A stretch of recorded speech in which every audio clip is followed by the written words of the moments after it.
Vroom Vroom. Nama motor ni memang Vroom tau. Bagi yang belum pernah tengok lagi, ni dia CF Motor Vroom 500. Layan video ni sampai habis tau. Sport bike kayangan main dengan 500cc. Dia punya enjin dia memang rare tau. Main dengan 4 dapur. Kalau dah 4 dapur tu faham lah bunyi dia macam mana kan. Jom.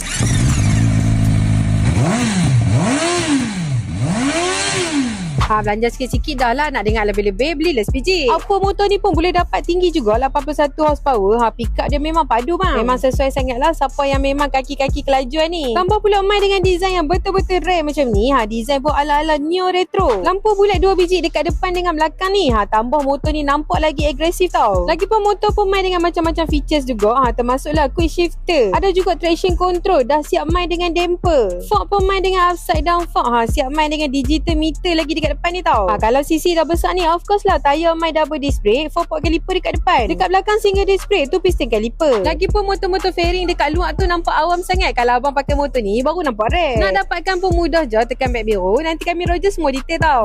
Vroom, jom angkat SPG Vroom SR500 ni, kita naik highway sama-sama. Tapi sebelum tu, bagi yang belum follow, minta tolong follow dulu tau. Bye.